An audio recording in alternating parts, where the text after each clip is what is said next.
The New Zealand Embassy is using the occasion of this 125th year of women gaining the right to vote in New Zealand to take discussions and share experiences around countries. So I'm here in Spain for that reason.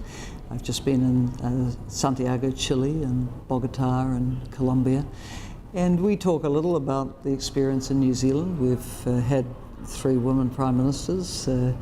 More than half the last 21 years, women prime ministers. Women have achieved a lot, but we still have some things to achieve. Now, when you take these kinds of perspectives into Spain, you get lots of engagement with this because, women in Spain have also achieved a lot, but they can see things that they would still like to achieve.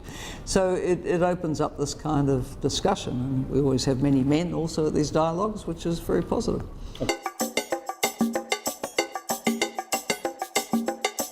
You have to have a lot of resilience because if you are coming into occupations that women haven't been in very great numbers before, then you do face a lot of different kind of scrutiny. With women in public life, there's always been much more comment about appearance and really quite trivial things rather than what people are actually saying, what their message is.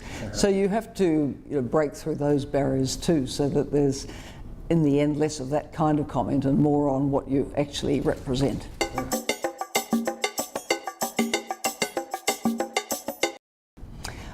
I think that in the life cycle of women, they're much more likely to have deep contact and long contact with the health system. When they're healthy and having their babies, they're in contact with the health system. Men only go there when they're sick. They're also often, of course, taking the care of children and older relatives and people in the family who may have sickness or disability.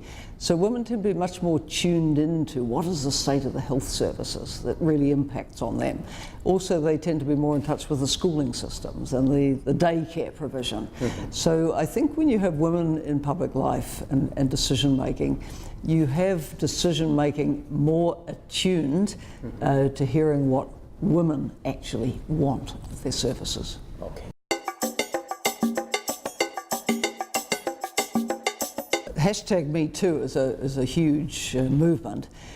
It needs to go beyond being a movement to getting organised to affect decision making. Okay. So where there are remaining barriers, and I understand, for example, that in Spain and Pamplona, after a rather notorious rape issue, the law was shown to be somewhat deficient from the point of view of women. So we have to go beyond anger to lobbying the decision makers, to more women being the decision makers, so that decisions which are empathetic with women are made.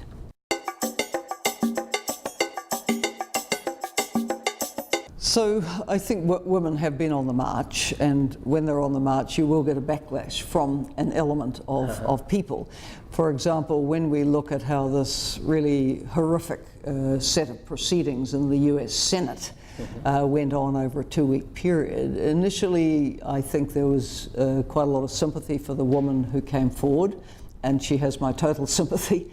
But then you could see the backlash occurring almost before your eyes, with the president himself trying to turn it round to say every boy should be scared of this. All women want is to be treated with respect and justice. So there has been a backlash, but I think that will really motivate the women to mobilise more.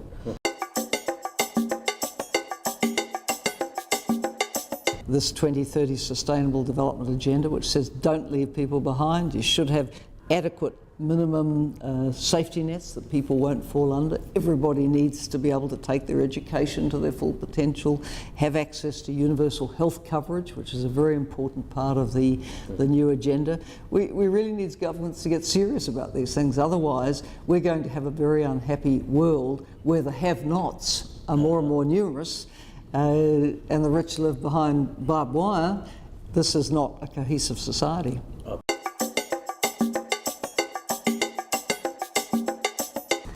Well, I think the political parties have to open the door wide to women. They have to recruit, they have to mentor, they have to support. The current government in Spain has a cabinet which is 61% women. So, I mean, this is walking the talk. It's making a very deliberate point that women are competent decision makers. So we need many more such actions. For sure.